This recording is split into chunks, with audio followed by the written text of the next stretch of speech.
Hello comic fans, here's Earl Grey continuing my amusing struggles to stay away from manga, as Bill Crabtree had put it.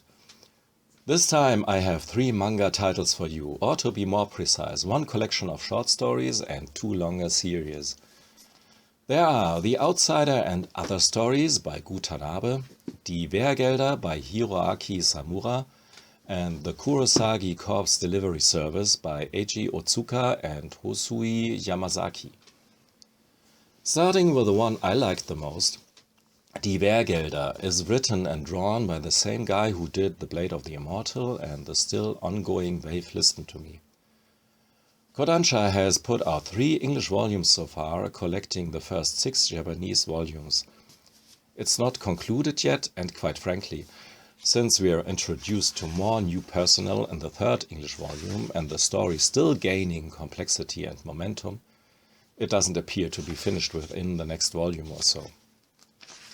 Which is a good thing, since I really like what Hiroaki Samura does here. A very pulpy crime story about the dark affairs and records of some, German of course, pharma corporation whose employees usually wear strange hoods, not the same ones like the Ku Klux Klan, but still pretty similar nevertheless. This corporation has some sinister racket going on a Japanese island with a thriving red light district run by the Yakuza. Throw in some other factions of the Yakuza and some individuals with a very personal, revenge-driven agenda, and you have the basic recipe for this pulpy cocktail, celebrating lots of B-movie tropes.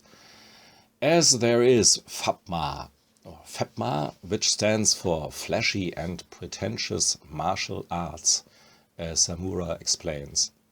What he means by that are Kung Fu and a special style called capoeira that he defines as dancing around in a way that isn't suited for real professional combat.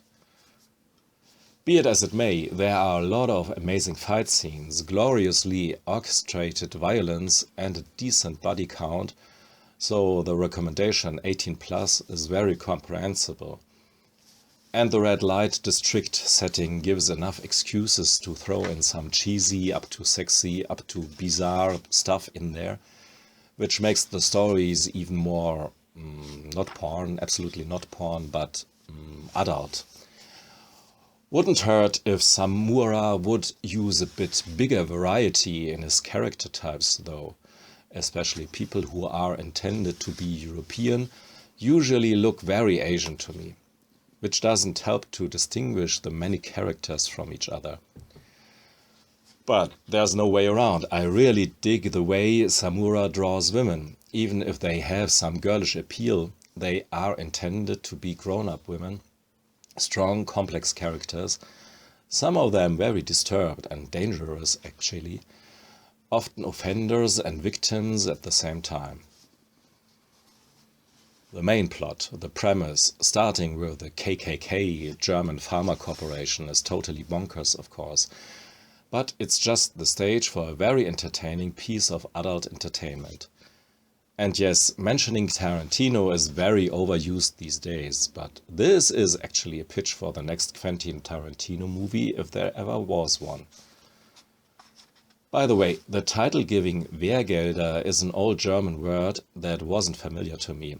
It is money paid by a murderer or his family to the victim's family in atonement. The Outsider by Tanabe or Tanabe is a collection of short stories. Tanabe is most well known for his excellent adaptations of Lovecraft stories. So I thought this would be in the same vein, but while the title-giving Outsider is another adaptation of H.P. Lovecraft, the rest of the book is not. There are adaptations from Anton Chekhov, Maxim Gorky, Japanese folk tales, and some other early works by Tanabe. It's a bit of motley crew collection of B-sides, leftovers and promising starts, but no comparison to his Lovecraft books, even though the only Lovecraft adaptation in this book, The Outsider, is actually the weakest of the bunch.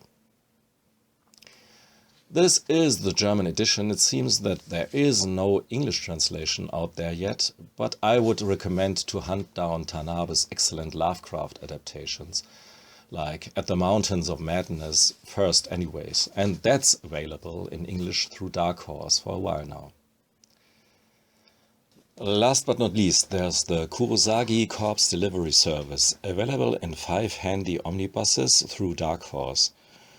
One of the few instances in which I don't mind the small format at all, because the art by Housui Yamazaki is not the key here, but the story by Eiji Otsuka.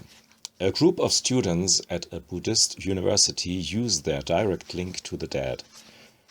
The dead who are still trapped in their corpses. So the students think that there is maybe money in the trade of fulfilling the last wishes of the dead. One of the group can find dead bodies by dosing, another has the gift to make the stiffs speak, one is a master embalmer, one can channel the voice of an alien through his sock puppet, and one is just good with computers. That's just more than enough for highly enjoyable episodes about strange encounters with recently deceased people. Whether by suicide, murder, sickness or madness, with heaps of black humor. Well, I can laugh about stuff like that. Should I do some kind of trigger warning for the sensitive folks out there? Well, maybe. But the obvious downer here is the functional but quite generic art that does exactly what it has to do to tell the stories, but almost nothing more. At least the drawings stay away from too many manga formalisms, and the eyes of the characters are not too big most of the time. So yeah, the art is okay for me, but it's very far from spectacular. And after 3 volumes I got a bit of enough vibe. Maybe I've read too much of it too quick. Maybe it has become too repetitious. I don't know. But as you can see, after reading the first 3 omnibuses, I kept the last 2 shrink-wrapped. Maybe I will sell them, because it's maybe not necessary to read more of the same. But maybe I'm wrong, and the end is even better than the first 3 volumes. Please tell me, give me advice in my struggles to stay away from manga. Thanks for listening and watching. Goodbye.